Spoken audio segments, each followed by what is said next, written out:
I think Kamala has made it clear because she said, I got a gun. Ain't nobody trying to take your gun. Yeah. You just don't need an assault rifle in your house. Right. And I feel like some things It's that really bothers that me, easy.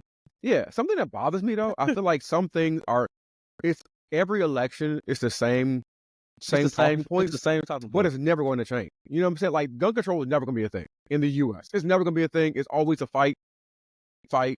And it's so wild because look at our brother and sister countries who have it. Far less mass murders and shootings. Right. And then you want to pull out that one dude in Montana where he had a gun and somebody was robbing the place and he shot the person and apprehended the son. Like you pull out these random situations where 1 in a million chances where it usually happens where a person who had a right to carry, killed somebody who was like, it don't happen that often. You know what I'm saying? Where there's more school shootings than there are the person protecting somebody. You know what I'm saying? But here's the gag though. Police officers aren't even armed with assault rifles. At all. And you know how many, and not to say they always save the day, but you know how many times they have saved the day with their handgun? So if I'm in the McDonald's, shout out Coming to America, Mm-hmm. and I'm a skilled gunman, I'm going to do just as much damage with this handgun. Yeah. If I'm a skilled gunman, if I'm putting myself out there, and that person also only has a handgun, it's a fair fight. Now they could get an assault rifle illegally, but that's the thing. We shouldn't have assault rifles. We shouldn't have these AR-15, whatever they're called. Mm-hmm. And I don't see anything wrong with a similar process. Like there's a more in-depth process to get a driver's license than there is to get a gun. Yeah. Right. And to me, and that's the thing. That's what gun control is. It's asinine to think that you shouldn't be very well educated and then tested on the education to get a license to carry. That's it. It's harder to get on a plane than it is to get a gun, bro. And it's funny to me because it's like even like Neil Brennan had a great good comedy set on, the original meaning of the Second Amendment. Where's the Second Amendment? What was it for the guns? Second Amendment is and it was for the event that the country becomes unjust, for citizens like you and I to be able to take up arms and to win back our country. And he was like, that made sense in like 1777 or whatever. When the Constitution and the amendment was written. But there's nothing we as normal citizens can do this day to where to bring our country back against during the United States military that destroyed other countries. You know what I'm saying? Like there's nothing we can do. Like so it is what it is, right? So it's stuff like that. But I feel like that can be a battle and a fight that it's never going to be. It is wild that our country is being ran in 2024 from a document that was written in the 1700s. Right. They said it was meant to be fluid. They said it was a document that was meant to be able to be, a document that did consider black people human. Like it took an amendment to change that. Right. And we ride on the Constitution. We love the Constitution. Yeah. You know what I'm saying? Like it's almost like, I ain't gonna say that because the state's gonna get mad at me. Say it. The Black Book. Book. Okay. It is a historic book, but the same way we get in there and be like, well, you know what? Timothy was talking to them people, or Paul was talking to those people, or it's context. The same way women had no equal rights in the biblical times. Yeah. And look at today. You know what I'm saying? So it's like those and there are fundamental truths that exist that should guide us, but we have to look at the context of when it was written. Doesn't make it necessarily, well, the Constitution, it does make it wrong. Only men could vote at the time. Right. Slavery and all that kind of stuff, the Constitution is always wrong.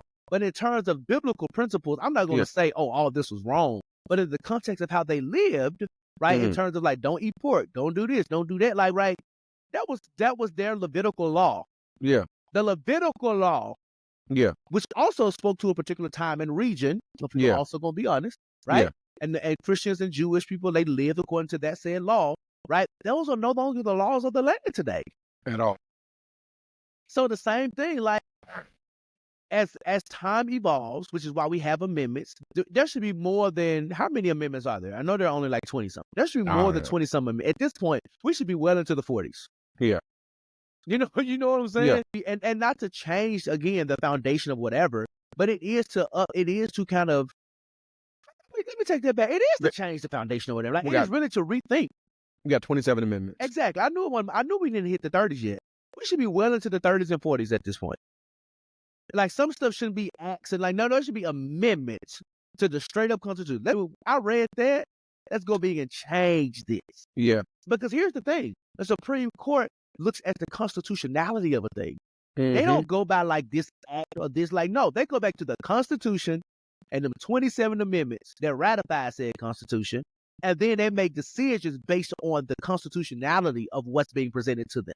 That's how they make their decisions. And if that is the decision-making document, right, then there should be continued amendments. Like, I feel as though that when the Supreme Court makes a change, not this current Supreme Court, I don't trust them with anything, but those things should lead to further amendments to say, hey, we identified this. We need to rethink and change such and such, right?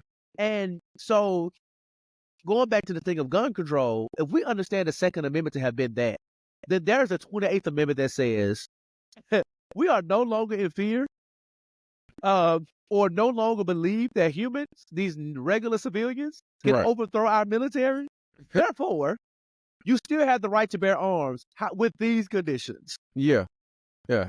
And I think you said something earlier. You said, you know, when the last time an amendment was made? Last time an amendment was made was in 1992. And First Amendment, I want to say, was in 1789. It's been 203 years. We only had 27 amendments. Put that in context. That's 92, like, bro. That's what, 30 years ago?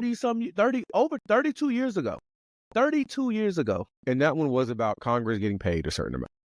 Not even anything that impacts people like that. Americans, like normal Americans. That's crazy. Wild.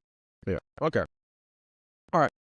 All right, so that's it. You know, those are some things that are important to us. Let me go a little further. I wasn't talking about battleground states, but it is what it is. Right now, we're looking at most of the battleground states. If we were to did a poll today, they would have Donald Trump winning in the election, which is still wild. Of course, battleground states: Wisconsin, Pennsylvania, Michigan, Arizona. Those are the ones that are going to be typically those states that are toss-ups, and usually the last night or the end of the night. Georgia's in there now too.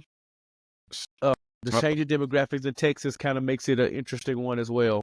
Yeah. Usually, I want to say the last few elections, Texas, Georgia, and the Pennsylvania, all those kind of have been like a toss. Arizona is kind of a little bit different these days, but they normally lean dim. So we'll see. It's going to be a nail biter. I don't think it's going to be the blowout in any way. In one way or in one direction or the other. I don't think so. Nope, not at all. I don't think so. Yeah. I don't see it being the Hillary Trump. I don't see if it's that, bro. Might be drinking, but it won't be. And that's because I believe if for no other reasons, I believe these Republicans want their party back. I can see that. If for no other reason. I think that's the difference. I think they are sick of Donald Trump. Yeah. Finally, and they want their party back. Yeah. And the only way to get it back is for him to lose. It's to let him lose and go and find you a Mitt Romney, John McCain type to bring it back to where it position him or her and bring that thing back in another 4 years. Yeah. Because that's the only way. Him winning is you're done. You're doomed. Because now you're going to have like the J.D. Vances of the world propped up.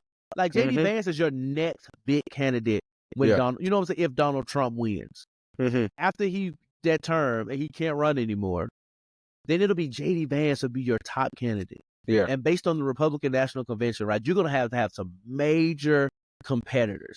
But you just that water gets so dirty because his name recognition and stuff will be, you know what I'm saying? And he's just going to embolden MAGA supporters. Like they need to experience a loss. Their souls need to be crushed.